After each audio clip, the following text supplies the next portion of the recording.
create player and a state. So then I can say state player human. I'm actually going to call that player. It's consistent. Same there. Now I'm just going to go back to what I had before, which is meter. It's really, really important to keep cleaning your code. This is something I've discovered. Keep cleaning it, clean it, clean it, clean it. Okay. Right, so now we've got human player state, that's fine. Create player, player state. So now we have to create the player before we do the generate. So that should pass the tests. Hopefully.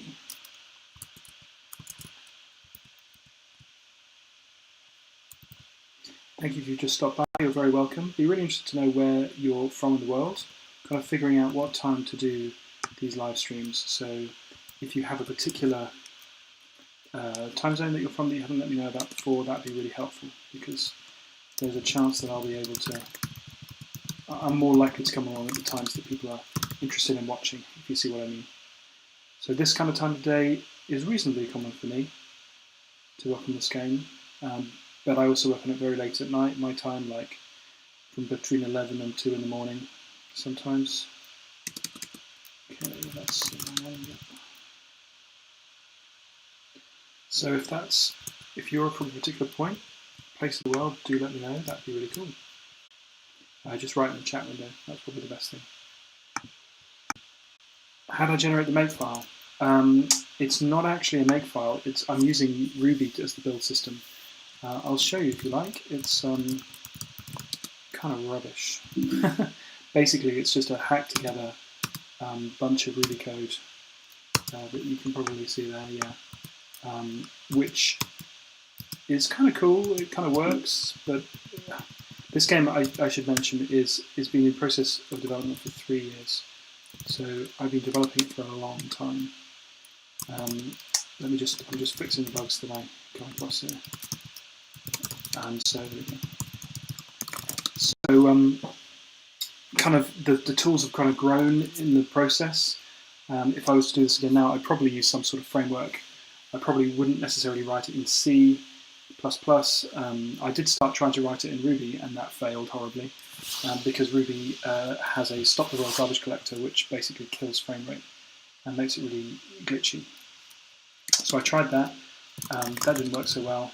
So I've kind of built my own build system and tools. And that's probably far too much information, but anyway, that's all good. Cool, so just going through fixing these few little bugs, rejigging the way that the player is poked into the actual running game world from the history, and to try and plug that in all better. And in a minute, when this is running, you should be able to see, cool, we're now into running tests. So hopefully that'll work. They may not if there's not a player. So I won't be surprised if there's a failure here. No, it passed, that's fine. Don't think I'd test specifically in the test for players. Okay, so let's fire up the game. Here we are. Okay, so let's pick a small number of people. Generate. So that's the history generation. It takes a couple of minutes to generate.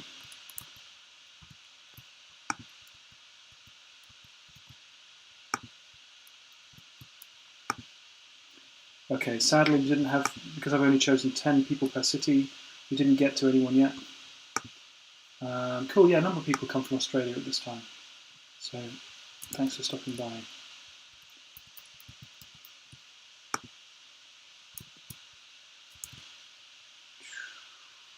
No, it didn't happen. Let's just generate a 50. I must update that actually, because 10 is usually too few.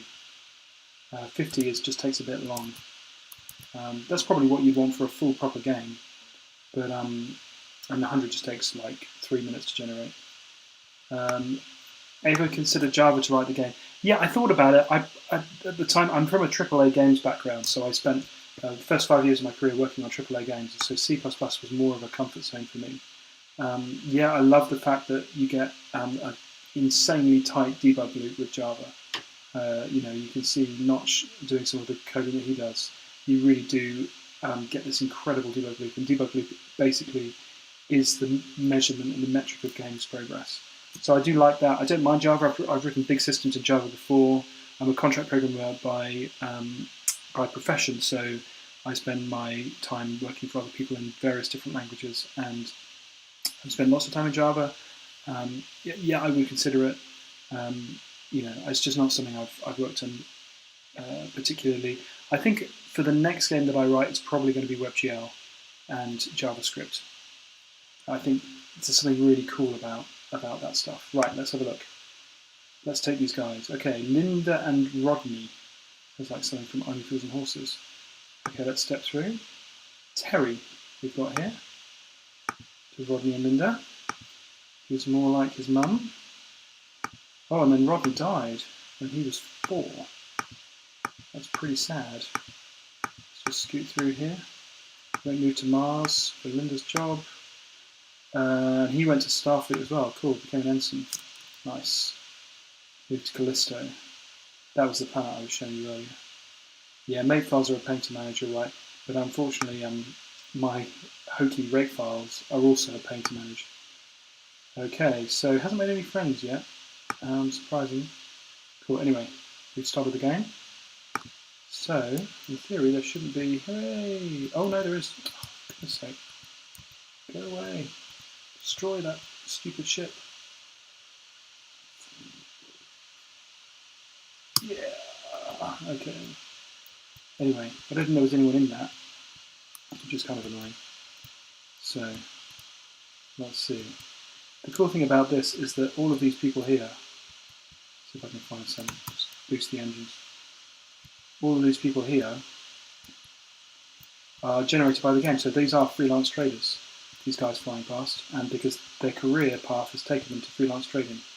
You can't find anything else out about them at the moment. There's another one. But that's what they do for a living. I need to basically, so the only profession that comes from the game's history generation that is implemented at the moment is freelance trading. Oh, got a crash. Oh yeah, I know why that crash happens, that's fine. Okay. So I'm going to plan to do the pirates pretty soon, because that's kind of fun. That'll make the game much more fun. Because at the moment there's no real risk in the game, apart from shooting someone else. You're going to get shot, but that you can pretty much get away with anything at the moment. So as soon as I add the pirates in, that'll be much more fun. Anyway, why are we creating that ship in the middle of nowhere? That's something I do not understand. So we've got one generate. Cool, it's not generating, or maybe it is generating twice. Initialized AI, oh look, initialized AI twice there. I think it initialized the AI when I started the game. Close complete, so that complete runs the main menu game state. Oh, I need to show what I'm doing. LibRocket is used for the GUI, the rest is just a renderer that I've written. It's just a basic OpenGL renderer. It's not that complicated. Right, so start game. Creates the event, but does it generate? I don't think it does. So where's the second generation coming from?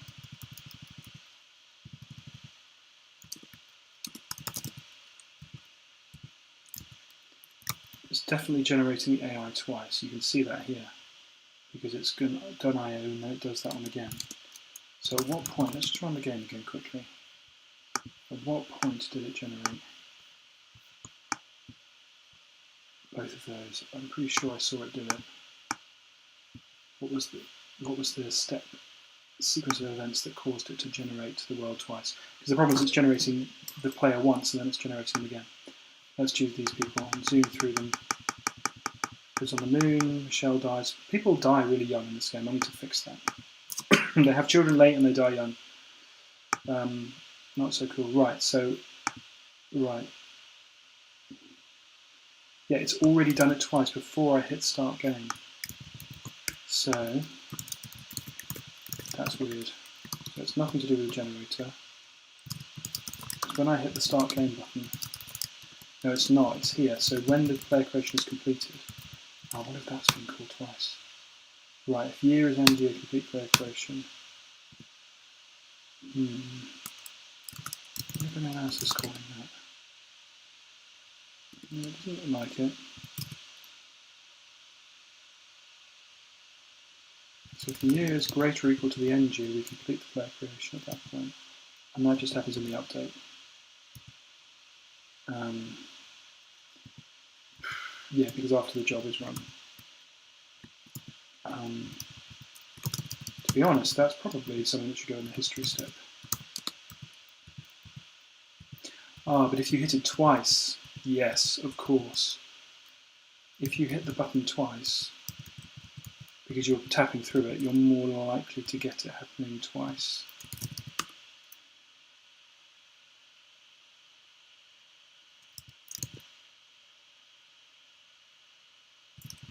So you might get this twice before. Right, so here we can say if year is less than ng, we'll do the thing, because that will have updated by then. Oh no, but, okay. This should only happen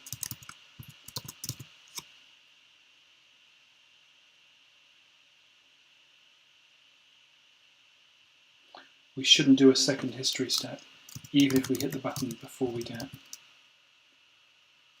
complete player creation. The history step will rerun the previous frame,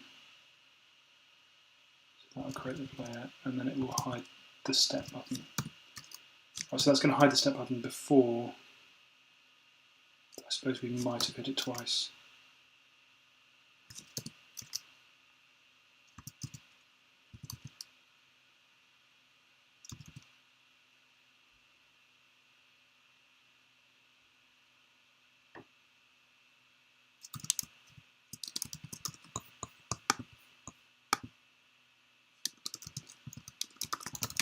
Oh, I know. It's the greater than or equal to year. That's the problem.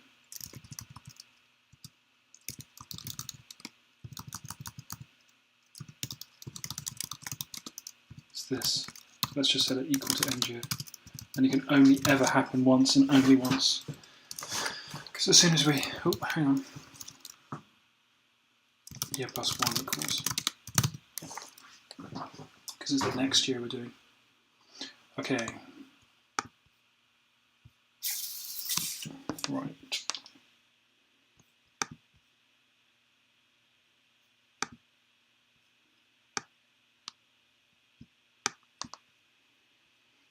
Okay.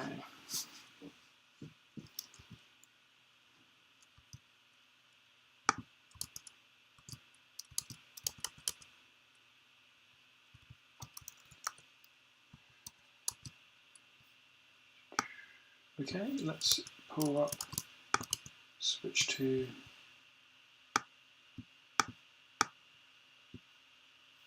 that.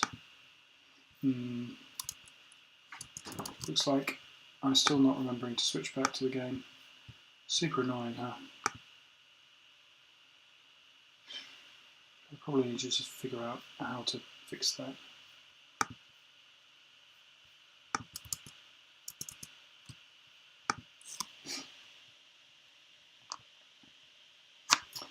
Right, how's it doing? Still running, hopefully there'll be characters. We're on 50, so... Great, yeah, 56 possible families. Crikey, look at all those. I think we should probably go the other way through, because it's the youngest first, isn't it? Yeah. Let's go youngest first next time, because then your parents are less likely to die. And let's just scoot through this.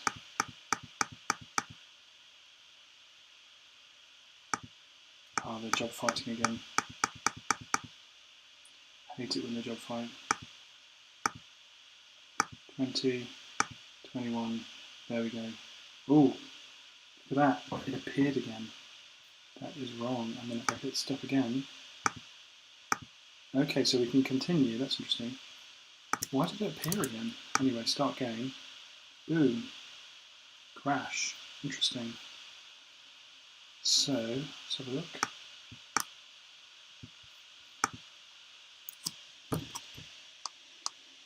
Wasn't expecting that. Right, space location game state, line 34.